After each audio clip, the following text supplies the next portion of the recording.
Good afternoon, everyone. My name is Leah Smalley. I'm the Assistant Director of Financial Aid Services at the Coordinating Board. Thank you so much for joining me today. Today we're going to have a special guest on the line. Deshae Reed has joined me today to kind of co-host this, even though I'll be going through the majority of the presentation. She is the subject matter expert on the Governor's Emergency Education Relief, so I'm having her field a lot of the questions that come through and also add additional clarity if there's some items that she needs to add on to as I go through this. So as we go through each section of the presentation, if you have questions, if you can go ahead and use the chat box to type those in, we're going to try and address the questions for each applicable section. If you have unrelated questions, if you can hold those to see if one, I answer them, or two, towards the end, we're going to have a question and answer session so that she can answer those or I can chime in as well. So let's get started. So under the Governor's Emergency Education Relief Fund, the Department of Education awarded governors for the purpose of providing certain entities with emergency assistance for COVID. So the governor sent the coordinating board $100 million, over $100 million, to issue out to institutions of higher education. So each of the eligible institutions signed a contract with the coordinating board. All of those have been executed at this point, and we've issued out funds to the schools. So today what we're going to go through is, how do you manage that money? Who are you using it for? How are you reporting it? All of those things. So within your contract, there is high level and nitty-gritty information. So you kind of need to read the contract to make sure that you understand all of the different requirements that you're bound to. So we'll be going through each of these items in more detail. But today, let's talk about what are the specific agenda items we're going to talk about. So today, we're going to be talking about eligibility criteria for GEER. We're also going to be talking about how to award the funds. Then we're going to be talking about the reporting associated with it, and then common questions that have been coming through over the past few weeks that we think that we want to share with everyone in the event your institution has those as well.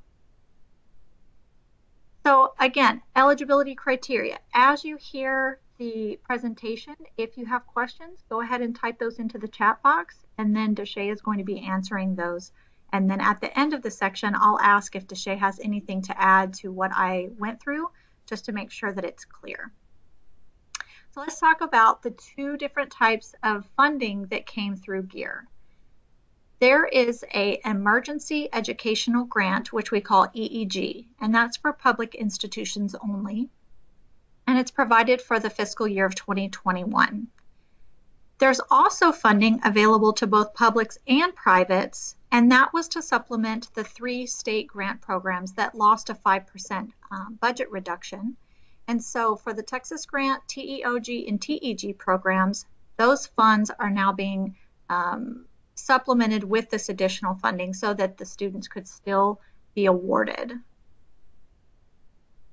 So the Emergency Educational Grant, or the EEG that I mentioned, is to provide financial relief to the victims of COVID. So these are federal funds that institutions can use to keep students on track so that they don't have to leave school. Institutions only have till November 2nd to use this funding, and I did the math, and if you don't include today, that's 18 days left. That's not a lot of time. So if you have funding left, hopefully this call will help you determine how you're going to spend those funds. If you don't spend the funds or you have them unexpended, they do have to be returned to the coordinating board by November 16th. So please make sure that if you have funding that you have not determined what to do with it, that you use that time so that it does not lapse. I have a note here at the bottom that's talking about the separation of funds. If you're a school that's receiving both types of funding, so you have the emergency program and then you have your appropriated allocation, you can't mix those funds together. So please let your business office know that those do need to remain separate. So let's talk about some of the highlights, and we'll get into each of these in more detail in just a moment. So funds can only be used for a single semester. Like I mentioned, they have to be used by November 2nd, so it does need to be for this fall term. You don't have that much more time to use it. The recipient must also be Title IV eligible. The grant has specific criteria that's written into the contract. I pulled all of those criteria and I have them in another slide. So we're going to go through those one by one to make sure that you understand them. And lastly, there's unallowable expenses. You are prohibited from using funds for administrative costs. These emergency funds are only to be used to pay students grant funds. So we are going to go through the highlights for the other program. So like I said, the state had a budget cut of 5%, and so these funds are going to supplement those so that institutions still can pay out all of their student population that they anticipated funding. So similar to the other program, they do have to be Title IV eligible, but the institutions are really looking at the general eligibility requirements for each of the 3 grant programs. Unlike the other program that has to be spent by November 2nd, you do have a little bit more flexibility and time to use those funds because you have till next February of 2021 to use them. Any unexpended funds must be returned to the coordinating board by February 15th.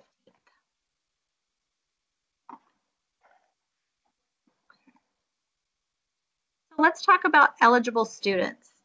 I broke it down into 2 different categories on the screen to go through each of the programs. So let's talk about the emergency educational grant first. I hear a lot of beeping, so I cannot see it. I'm going to exit out just for a moment in case people are having, okay, I need to turn this down. Can everyone still hear my voice? I'm just confirming. Yes, perfect. Okay. Let me move back over here. Okay, so going back to eligibility. So for the emergency educational grant, written into the contract, we have that the student must be a Texas resident. They not only have to have filed their 2021 FAFSA, but they have to be eligible for Title IV, and we'll touch on that in a little bit. They also have to demonstrate financial need. They have to be considered financially impacted by COVID-19, which is determined by the institution. And the student has to be enrolled in coursework leading to an associate, bachelor's, or undergraduate certificate program. And they have to have graduated from high school between September 1st of last year and August 31st of this year, or they have to have been enrolled in coursework at an eligible institution in last year's 1920 academic year. Now, the other program, the state grant program, when you're looking at this, there's nothing written in the contract that discusses the eligibility. And that's because really the only criteria is that the student has to have filed the FAFSA and be Title IV eligible. Outside of that, they have to meet all the regular eligibility requirements that you would do for any other state grant recipient. So that's going to include, again, that they're a Texas resident. This includes the drug eligibility question and certification. This includes selective service. This includes a variety of other things that are written in the rules. So when you're evaluating a student for eligibility purposes for the state grants, you're going to look at the same criteria as any other student outside of, again, they do have to be Title IV eligible. So you won't have any of your TASFA students that would qualify for these funds because they are all federal. So I'm going to stop there. And I heard some beeping coming through, and when I toggled, it looks like there's some questions. I'm going to stop to ask Deshay, do you want to add to anything that I've said, or do you want me to continue? I just want to make sure that we don't go too fast in the event that you're still answering questions.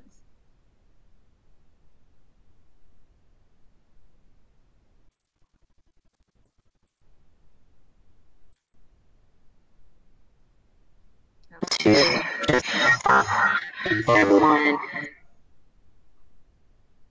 Okay. For the state grant program. Deshay, the audio on my end is a little.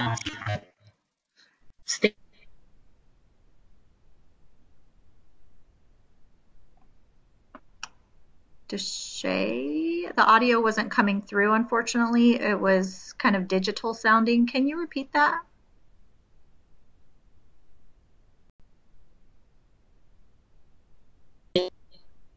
No, it's kind of, here, try again. No. You kind of sound robotic.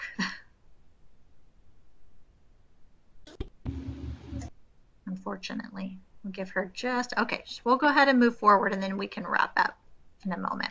Okay, so moving forward. So awarding funds. Let's talk about awarding a little bit. So when we talk about the two different types of funding, again, the emergency educational grant has very specific criteria. So we're going to be talking about how to calculate a student's award. A student cannot receive an award that goes beyond $2,500. But in order to be considered, you do have to do two separate calculations, which are those two bullets that you see there. The first calculation that you need to do to consider a student is to determine if the student has financial need. So the calculation is the student's financial need minus all gift aid, and that's at the time that it would be considered or offered. The other calculation that needs to be done is based on the student's tuition, fees, and supplemental expenses, and all gift aid that they're offered at the time. Supplemental expenses are course materials determined by the institution that doesn't exceed $500. So I'd like to kind of go through that in a little bit more detail. And one of the things that we highlighted on our frequently asked questions was something called a last dollar funding source. So these emergency grants are considered last dollar funding.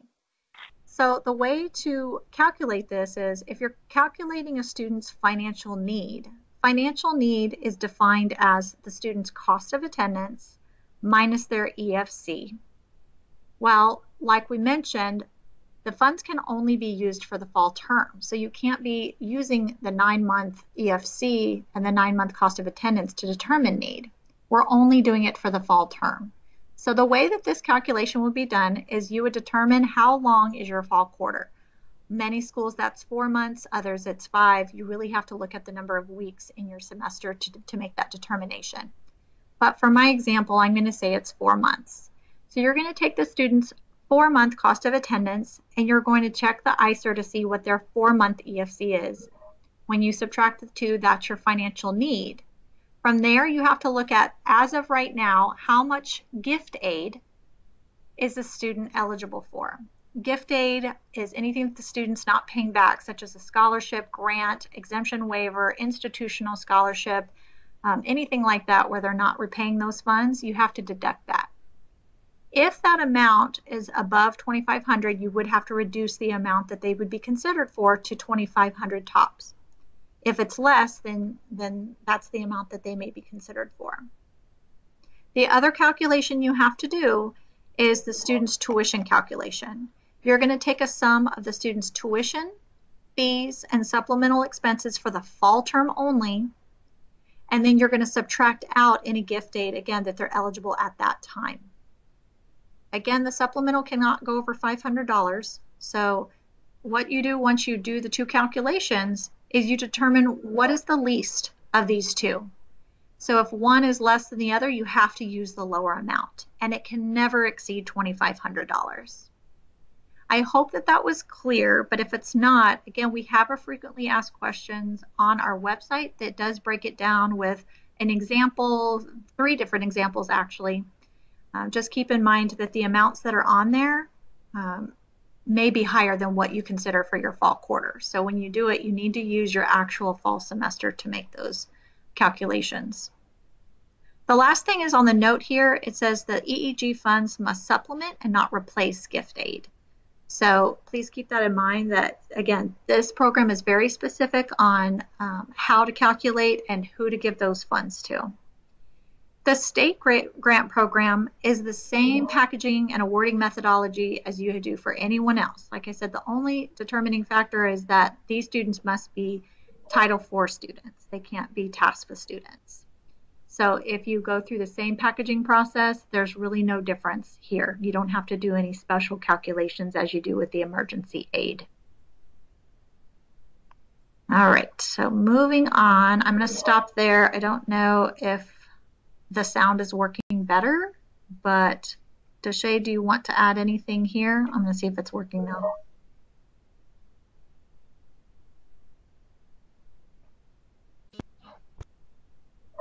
I think it's still not working, so I'll move forward. All right, so reporting. So GEER monthly reports are due each month on the first day of the month or the following day if it's a holiday or a weekend. We just received our first round of reports, which was on October 1st, and many of the institutions actually reported $0. So another report is going to be coming up on October the 2nd because that is a Monday. So as a reminder, the report that you're submitting is year to date. So it's not a monthly report, it's anything that you've paid out, you're going to put on that November 2nd date, cumulative total. There's a template online, which is on our website, and it's under the monthly reporting requirements. So if you go to our SFAP page, we have a GEER main landing page that you're going to click on, and then right at the top of the screen, there's two different reports. The first report is the emergency grant report. The items that have to be reported are the year-to-date total number of students who received GEER, and then the total amount of GEER that you've dispersed. Those are the only two reporting items. The upcoming deadline, like I mentioned, is November 2nd. That's the only one left. Again, because these funds have to be spent by November 2nd, then you're only doing one more report for these. If you're participating in the other program, which is the state grant program, you're also going to be reporting the total number of students that received the state grants and then the amount associated with those students. And we have 4 more reporting cycles coming up. We have November 2nd, December 1st, January 4th, because again, it can't fall on a holiday or a weekend, and then February 1st. If you have questions on the report or how to fill it out, or you have any technical issues, please let us know, and we can assist you with filling out the report. But we do need those timely because we have to send that information back up to the governor's office who's collecting this information.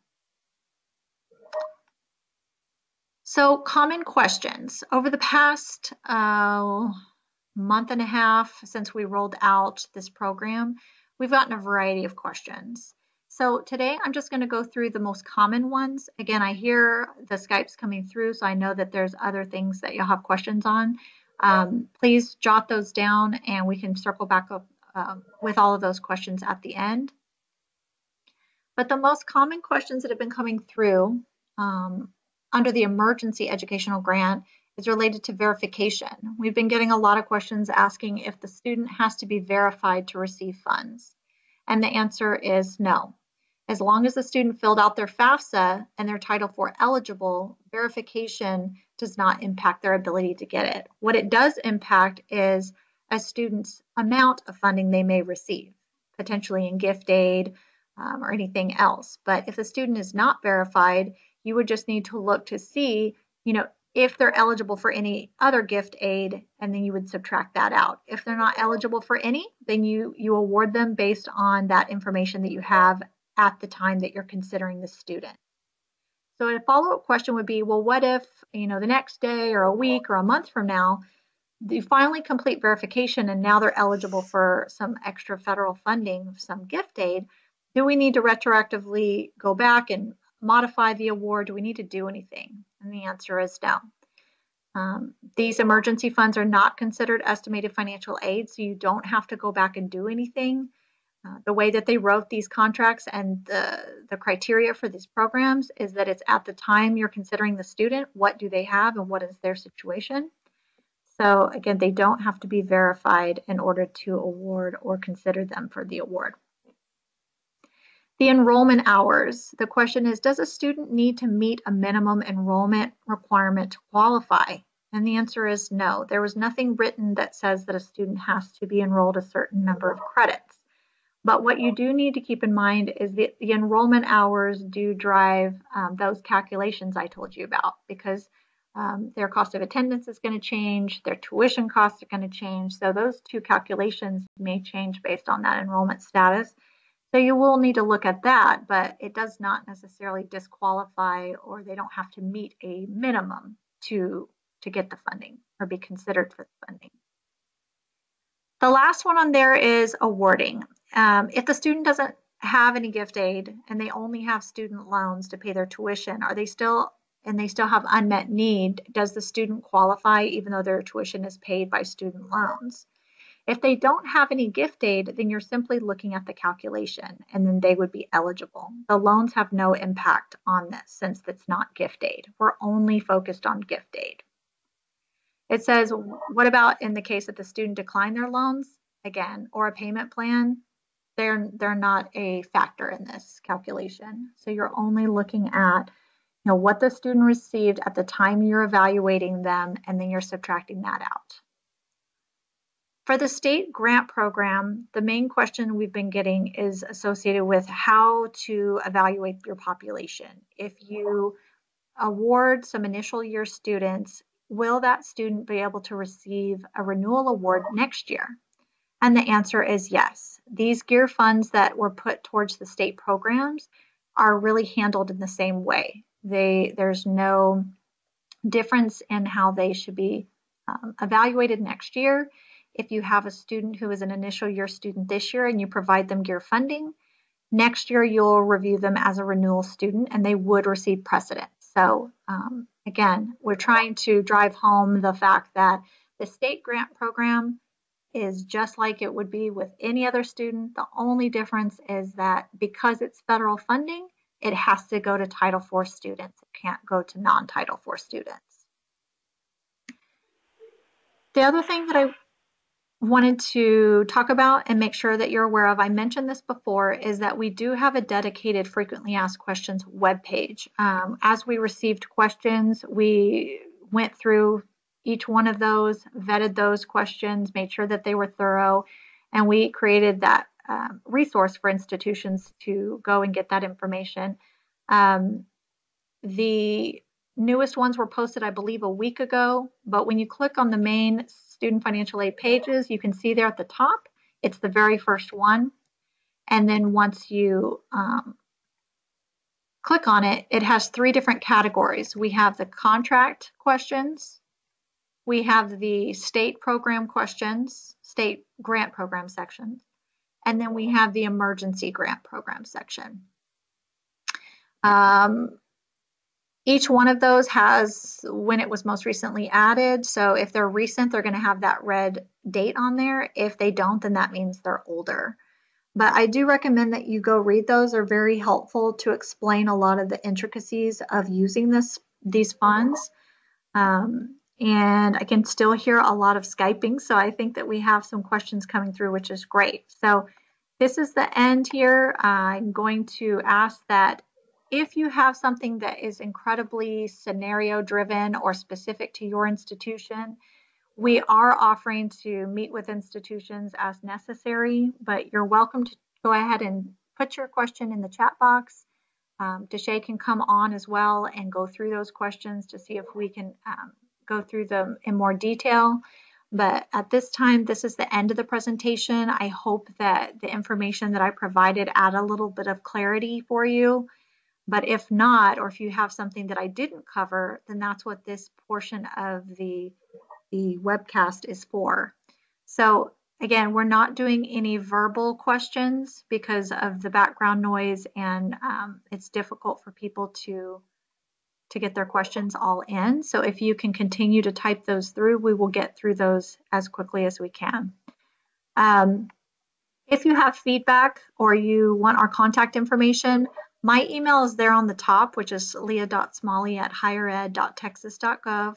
Deshay's is right below mine. If you have GEER related questions, please email Deshay directly so that she can review and respond to you. As far as the webcast is concerned, I have a survey available if you'd like to go on and provide feedback. It's also a way for you to give me other topics and just general improvements that I can make. Lastly, we have our Contact Us link that is used for eligibility questions, any other types of inquiries that you have from the institution. If you can make sure to select financial aid question when you send that through, that will ensure that we receive it timely and we can get back to you. If you select something other than financial aid question, it does get routed to other areas of our agency and it will take longer for us to respond. So That's all we have. We have questions. I'm going to exit out of my presentation just to see what activity we have going on. I hear again lots of beeping, and I'm sure there's lots of responses coming through. I don't know if the volume has resolved, Deshay. Unfortunately, that's just the reality of our technical world right now. But do you know if it's working, Deshay? Can see. Still sounds digital. Yeah. Can you hear me? No. I mean, I hear you, but it's sound like a robot. Still All right. raining? What was that?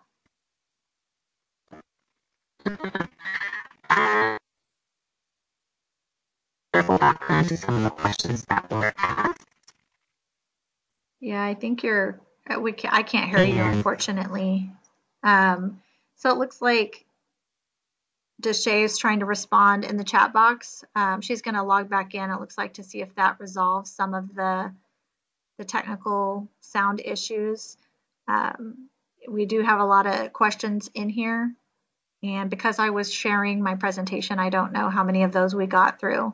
So we'll try and address as many as we can. We do have a good half hour that we allotted for questions, but it will be better if we can hear Deshay so she can answer them more freely than trying to type them all. I'm trying to look through these to see if I can answer any.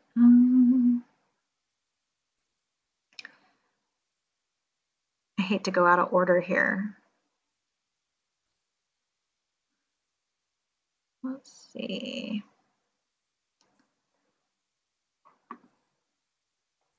Just to clarify, since I know she's trying to rejoin, if someone can use the chat box, was my volume and was it clear on my end, or was there any technical issues? I probably shouldn't have asked like 2 questions in a row. Okay, my volume was clear. Oh, good. All right. Let me go back up a little and see if I can go through these questions.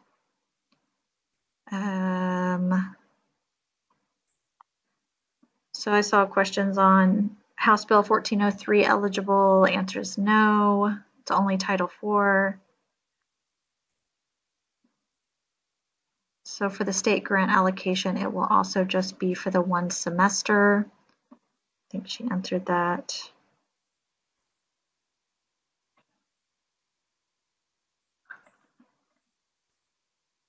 Jeannie asked if the PowerPoint can be sent to us. I will be posting the PowerPoint and the video on our website, and it's located under our webcast page. When you go to the main page, if you click on Stay Connected, it should route you over there to the webcast. So I will be posting this. And again, I'm still recording right now, even though, again, this one's a little bit more informal. I'm trying to gather all the questions we can, so that way if we don't get through them, we can respond in writing to y'all.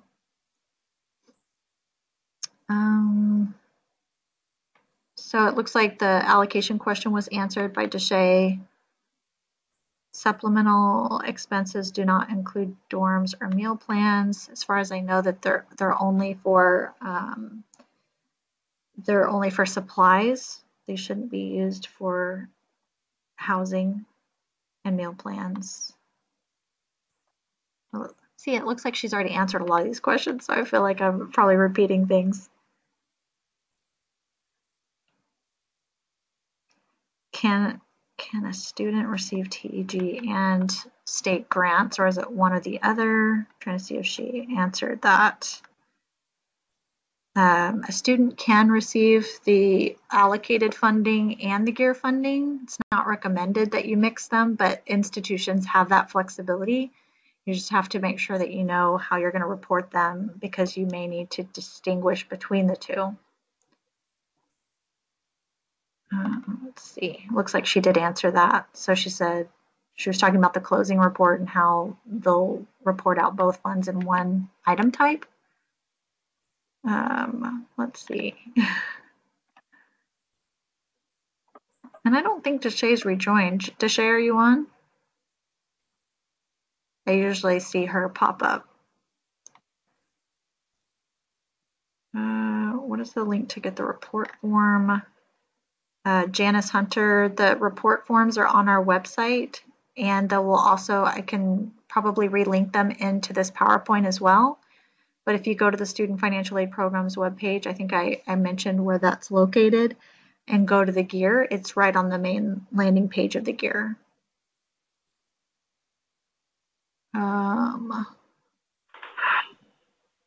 Let's see. And I apologize, there's so many questions in here, and she answered so many of them. I hate to continue to just regurgitate them. Save for the TG.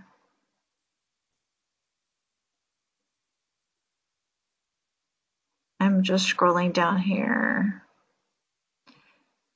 So I think what may be helpful is if you did not get your question answered, if you can either copy and paste it down again so I know which ones are still remaining, that may be helpful. I know that Deshay is trying to get online, but if hers is not working, then we may end up having people send through the questions, and that way we can address each one. Okay, so Robert, for the EEG formulas, is dividing our 9-month cost of attendance in ESC in half and then subtracting its fall only. Just to confirm, graduate students are not eligible. I don't know that there's a restriction, but again, they have to have either graduated in this past year or they have to have been enrolled last year. I don't believe it's restricted to undergraduate students. Deshay may need to answer that one. As far as the formula goes, you should be able to calculate it. I think that the point I was trying to make on the calculation is that it's definitely not for the whole year. It's only for your fall term. So if you're prorating that, you would need to do it based on whatever calculation you feel is the most appropriate for the number of weeks you have. So if you feel like 4.5 is appropriate, the problem with that is with the EFC, you're not going to have a 4.5 month EFC since the ICER breaks it down by month. So I would probably just pick one that best aligns with that. Did that answer your question, Robert?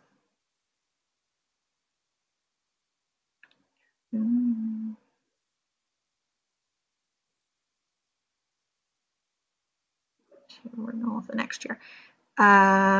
So great. Norma's asking, the student that only receives TEOG supplemental grant and not a regular TEOG, are they eligible for a regular renewal for next year? Yes. Hang on just a moment.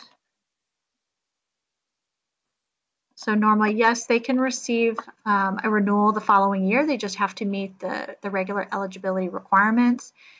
There's no distinction between the two. Even though this year they might be coded differently, they would still go into the same eligibility pot as everyone else. And since renewals receive precedence, they would just go into part of your renewal population. And one thing to keep in mind is that because the allocations were reduced originally, a lot of schools shifted how they were going to be packaging those students. But then when this federal money came in, that should allow you to basically put your population back to where it was. We're not giving any additional money beyond what you were originally allocated. So I hope that helps clarify. Deshay is asking, do you hear me at all? No, I don't hear you, Deshay. I'm sorry.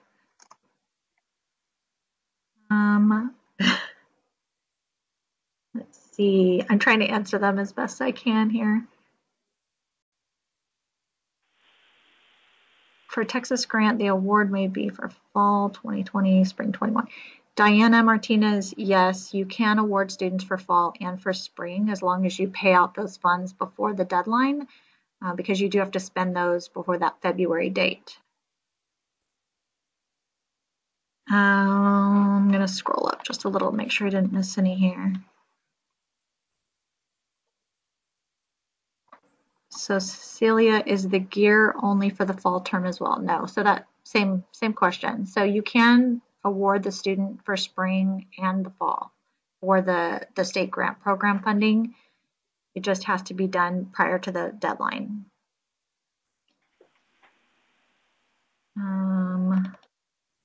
Marion says, according to the contract, it looks like it has to be awarded to undergraduates. Yes.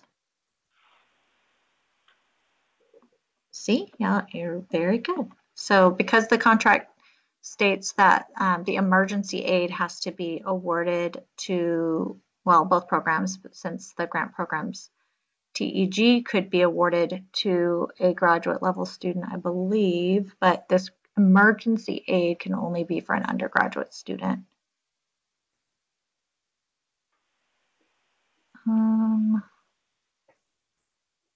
So it looks like Deshay is answering Pearl's question.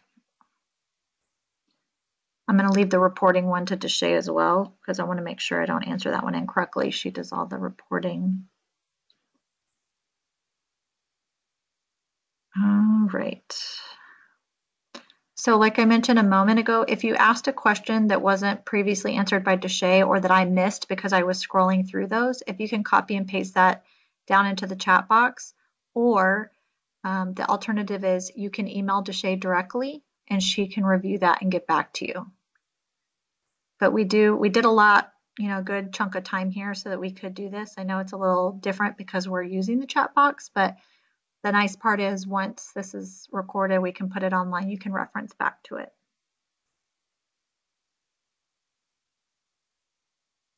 And Deshay, they're asking about FADs. I think that question's been asked a couple times, Melissa, that the funding for EEG is not reported, but for the state grant it will be, but there's not necessarily going to be a delineation between the GEER funds and the allocated funds. And Deshay, hopefully I said that correctly. Okay, I don't see any more questions coming through at the moment. Here's another one. Tammy, when will this be posted for re-review? And by posted, you mean the video? We usually get it up within a week. I'll try and expedite that to see if we can get it done sooner. But since it's already the end of the week, it does take a little bit of time for us to get that on there. But I will do my best to get it sooner than later because I know you don't have that much time to spend the money. Okay, Yvette. Students with a bachelor's degree will receive a certification. Yvette, are you just clarifying or are you asking a question? I'm sorry. Students with a bachelor's degree at community college will receive a cert. I think you're trying to use the 4-month need calculation. The 4-month need calculation doesn't say it that way on the FAQ. It just specifies for the fall term. So it says for the fall semester in there. So that's why I wanted to clarify that you're only using that calculation for the 4 months. And again, going back to Yvette, I'm so sorry if you're trying to ask a question. I think you're just trying to clarify maybe something I said. So I apologize. And then C Black, did I answer your question?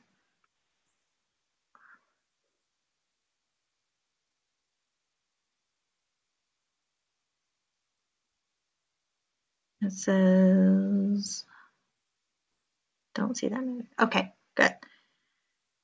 Diana is saying we use 5 months for fall and 4 months for the spring. So, okay, Deshay's answering that.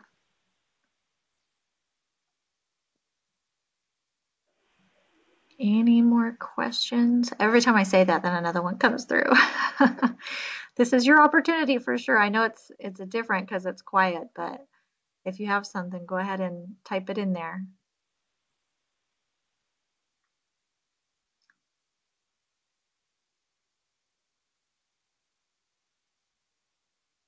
All right.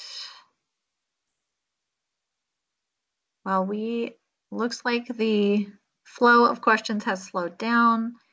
We went through most of these together. Some of them were repeated, so hopefully, again, once it's posted, you can scroll back through and look at the different questions and make sure you got your answers. They're asking about closeout emergency grant report. We have not created that yet, so I don't have an answer on that one.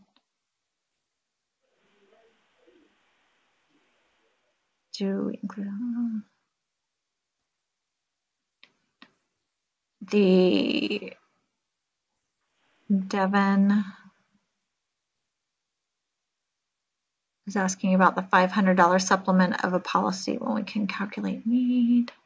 Okay. See, Deshay is on it. I don't even need to talk, but I, be very silent if I don't. Okay. So just for time purposes, I want to make sure that, we're being efficient here, but if you still have a lingering question or you feel like it didn't get answered appropriately, if you can reach out to Deshay, again, I put her email. I can go ahead and share that again on the screen. Her emails here is deshay.reed@highered.texas.gov. Send those to her. She can get back with you. Again, I appreciate that y'all joined us today. I hope that you got some additional information that was helpful and that you're able to spend and help these students that are in need of these funds. Please join us. We're doing one more webcast for the month of October next Tuesday. I'll send out some additional information, and if you can join, that would be wonderful. I hope y'all have a great week. And again, thank you for joining us and have a great day.